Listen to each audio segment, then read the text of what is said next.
My story as a Pedro Pan boils down to a common immigrant story in an uncommon country with remarkable results.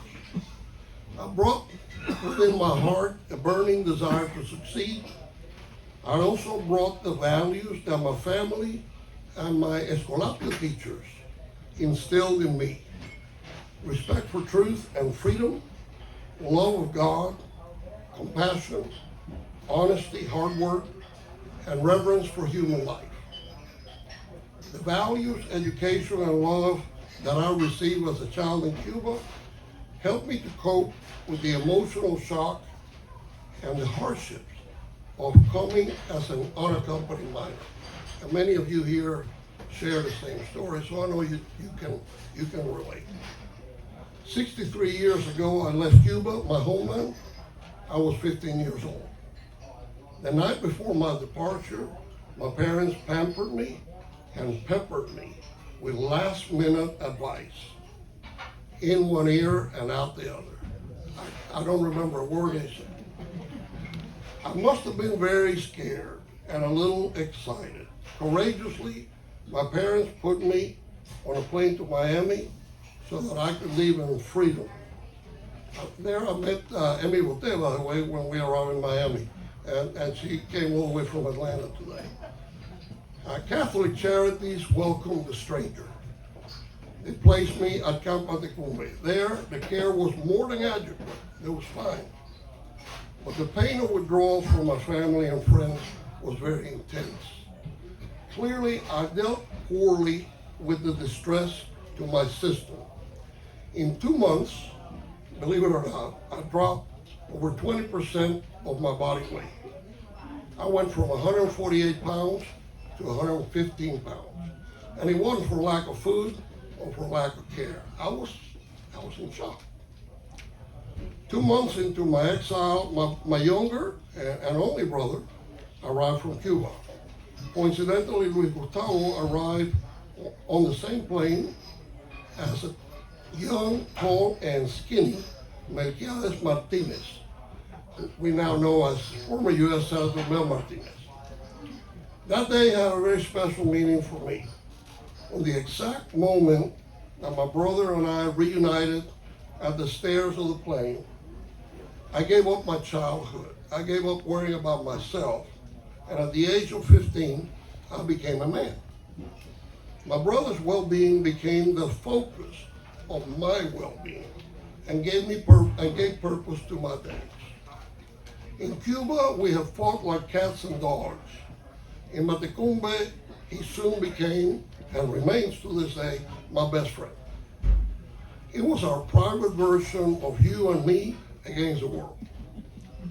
After a few months in Matecumbe, we were shipped, along with 11 other Pedro Pan kids, to Hope Haven, an orphanage in New Orleans. The institution's name of Hope Haven was a bad fit. It neither offered hope, nor was it a haven. It was a dreadful institution, straight out of Oliver Twist. Suffice it to say that it was badly mismanaged by wicked men who were not a credit to their religious order or to their religion. After 6 months of misery at Hope Haven, Dr. Jorge Ramos, a wonderful Cuban social worker, remedied the situation and transferred the high school kids in our group to Holy Cross High School, a fine New Orleans boarding school where our fortunes took a turn for the better. The Holy Cross was run by the same people that run Notre Dame University.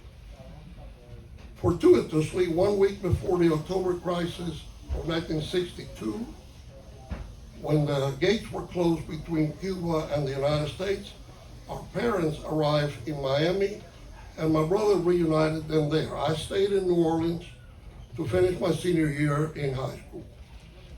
By the time I graduated from Holy Cross in June of 1963, 1.5 years of formative creation of a young adult passed without the oversight of my parents.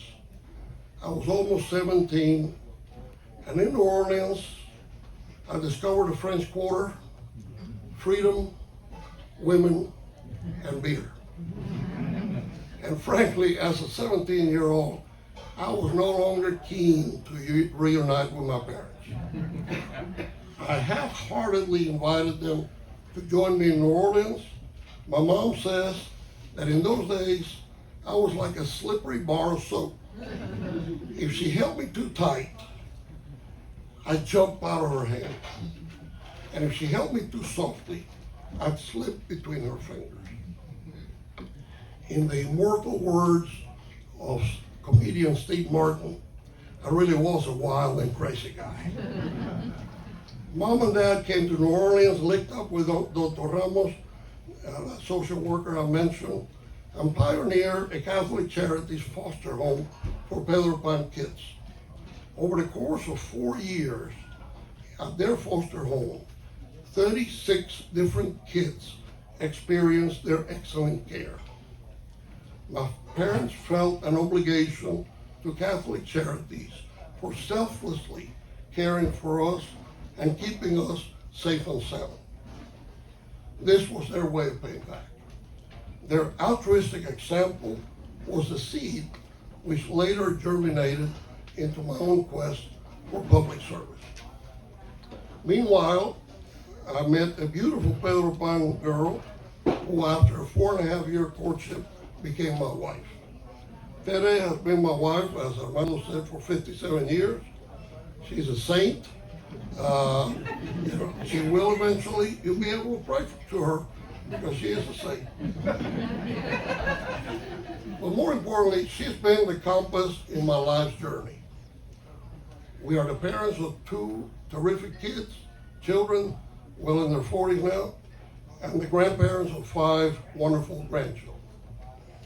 I work and study at the university. I struggled mightily academically, and it took me 4 years to graduate with the help of a very affordable U.S. government loan.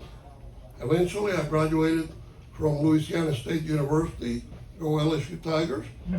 Upon graduation, I became a banker, and after a 32-year banking career, I retired from Bank of America as president of its international private bank globally. Some of you that work with me are here. Right after the terrorist attack of 9/11, I joined the Bush administration. I can't talk enough about how much I love the Bush family, and particularly, may he rest in peace, George and Barbara Bush. And there I was honored and privileged to serve in leadership role.